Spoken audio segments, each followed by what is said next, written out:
points in the second half. He only scored 2 points in the fourth quarter.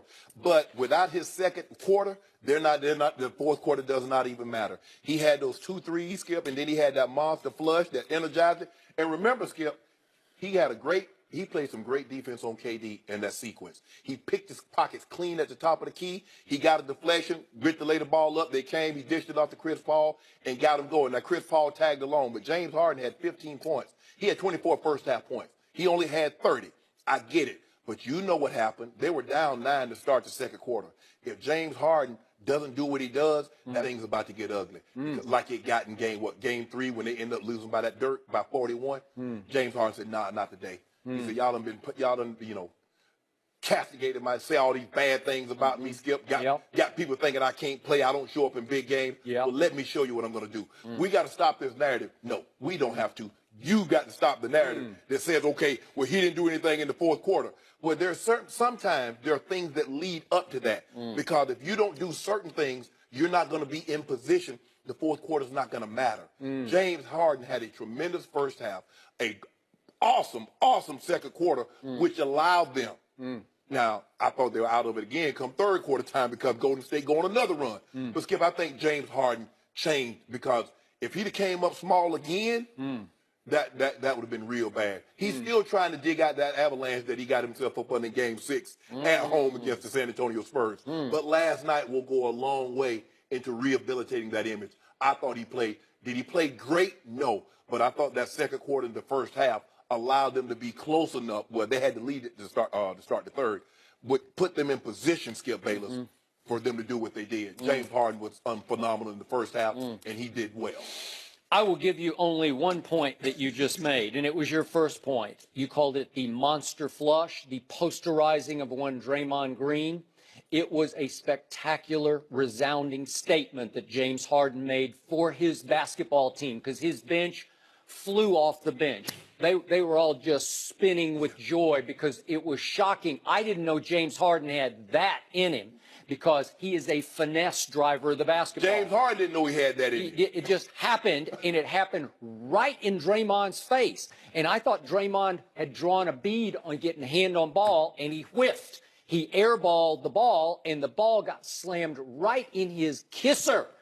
And it was so spectacular that I think it resounded through the rest of the game. I think it ignited the Rockets to play defense the rest of the game. It showed them we got a guy who can match any spectacular thing Steph or KD do the rest of the game. Nobody can top that. That was the play of the night, and it was the statement play of the night. Now, I disregard all what you talked about in the first 3 quarters because in the fourth quarter, that play, that Game 6, James showed up, that versus San Antonio, the James Harden who went missing in Game 6 without Kawhi Leonard or Tony Parker playing for the Spurs. And I don't even want to go because I'd be piling on to even dredge up the stats of that game. But I am going to dredge up the stats of last night's fourth quarter because that was, quote-unquote, playoff James, as in, quote-unquote, way off James. Because do you realize James Harden in the fourth quarter last night had 0 assists. Do you realize he got to the free throw line 0 times? That's James Harden, who leads the league in free throw shooting, right, in attempts. He goes 1 for 4 from the field for 2 total points in the fourth quarter. He misses all 3 threes, including what would have iced the game that led to the Kevin Durant blunder at the end of the game, but he could have just slammed the door shut. There would have been no Kevin play that would have mattered after that with 15 seconds left. But it had to happen because I needed to expose your argument. Okay, so you got your wish. But the point is that guy just disappeared, and that guy got saved by the least likely rescuer, by Chris Paul III. As I used to call him, CP0, as in 0 rings, and this is obviously his first ever conference finals. But I applaud him. I have nothing but respect today for CP3 because he stood tall in the fourth quarter. He played unbelievable on both ends of the floor, and he made so many statement shots in the fourth quarter. That 3 in Clay's face, that scored that was huge. That was huge. But how about this? Livingston dunks, and all of a sudden they're up 12, 10:45 to go, and I told you early in the show, I would have called you then and made it double 10. No, not double. I would have bet you 10 cases of Diet Mountain Dew that Golden State would close that deal. What happened? Chris Paul went right back down the floor and made a 17-foot jump shot. And it was like, no, we're not going to go away just yet. And then he makes a 12-foot pull-up about 2 minutes later, and that cut it back to 5. And you're saying, uh-oh, they're not going away. Then he makes that bomb shot that you talked to, 7:17 left. And then he feeds Ariza for the 3, remember, on the wing. Yes. That was Chris Paul getting in the lane and kicking it out. And Ariza makes the 3 that gives Houston its first lead in the fourth quarter. And I'm sitting back saying, this is happening. You could just see the body language of the Warriors. They look dead in the water. And that one shell shot. Remember, he got in the lane and leaned in on Loney and put a one-handed, like 8-footer up in the back. That was another one. But here's the thing, though, Skip. The Rockets scored 50. They had 53 first-half points. James Harden had 24 of those. Okay. So without James Harden, you're not even in this ball. If he doesn't have that monster first half, Skip, it's over. They're going to be down 20. You know, if they're down 20, they're not coming back. But the thing that happens, look, when we look at the Golden State Warriors, Skip, because they can shoot the ball so well, we really don't think there's ever a bad shot because we're so accustomed to them taking 30-footers, Steph and Clay, and making them. They had the lead, and they kept trying to go. They kept trying, like you said, they had a 12-point lead, and they tried to keep making it go 15, 18, 21 ball game. And they took some bad shots. Now, we call those bad shots when they don't go in, but those are shots that they're used to taking. They'll take shots quick in the shot clock, especially when Steph, because at one period in the third, Steph gets off 11 points in 95 seconds. So he felt like he had it going.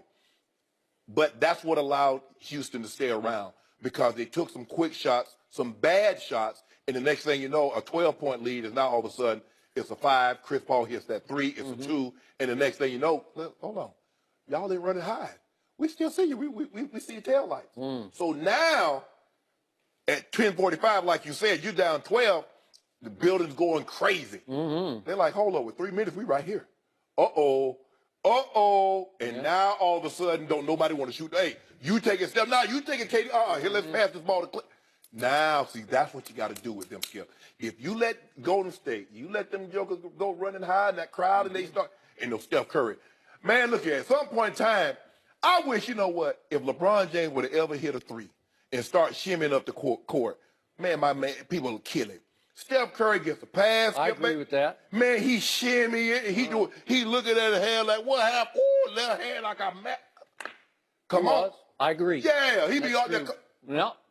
But my guy don't do that. Because you know why? Because he expected. He shoot that ball, he expected to go in. Don't nothing Wait, phase him. you mean your guy who stands under the goal after a and we're talking offense. And he does this? Yeah. Get off. You know, you like to check your shoulder. Hold on, Skip. Hold on. What you talking about? Hold on just a second now. I know you ain't talking about no defense. Because you talking about defense because you know Steph ain't playing no D, right? No, I didn't say playing defense. No. But here's what happened. The Golden State Warriors, who've had a whole lot of success, they are now suffering from "are we there yet" syndrome because they throw a 12-0 shot at them, hit them right in the jaw. Right. And it's like, can we rest now? Can we cruise? Can we shift into cruise control? And remember, they did not have Iguodala last night, and I'm not saying that's the reason they lost, but he is big for them because he does play better defense than Livingston plays defense. And they missed his minutes last night. They missed his savvy. They missed his grit, his toughness. They all had to play more minutes because he was out. And then they missed Clay for a while, and then Clay wasn't himself when he came back. And that bears watching because I don't know how bad his knee is strained, but is it possible he's going to miss Game 5? It's possible. But let me ask you a question, Skip. But what is Iguodala going to do about Kevin Durant shooting 9 of 24 and Steph shooting 10 of 26? I don't know. I don't know how he helps that. Yeah, okay, maybe he plays better defense on James Harden. Maybe he plays better defense on Chris Paul. But they didn't shoot the ball well. No. They didn't lose because they held them to 94 points. Yeah. They normally get 94 by the end of the third quarter. Okay, but let me ask you this. Okay. What if I told you 24 hours ago, sitting across from me at this table, that tonight in Game 4 at Golden State, James Harden will go 3 of 12 from 3, and Eric Gordon will go 1 of 8 from 3? What would you have told me? You would have said, uh-oh, right? No, because I picked them to win, remember? I picked them last week. You would have given me a big uh-oh. I picked them last week. Remember I picked them, Skip? Remember, this is the team that got, what do you call it, dirked in the game before. They lost by 41 points. So that's what you got to do. Sometimes you got to set them up, Skip. had them feeling good about themselves, like thought they were going to blow them out again. That's why I picked this What game if I last told week. you yesterday that James Harden in the fourth quarter would score 2 points with no assists? Nah, and no free throws? I'd have had You'd I'd have said, had a big well, I concern. don't know. I don't know. I'd have had a big concern. I'd Right? have had a big concern. Yeah. But Skip, you keep underestimating what James Harden did in the second quarter, because he was phenomenal, Skip. But what I'm saying is, Golden State goes cruise control, like they get ahead 12-0, and then it's like, we got this. Our fans are rabid. They're the loudest. They're roarical, right? Right. And they take it not seriously enough. That you can just see their body language. They're on cruise. They're doing what LeBron does. They're resting. They're resting on offense and defense, and you can't rest against the Rockets. No.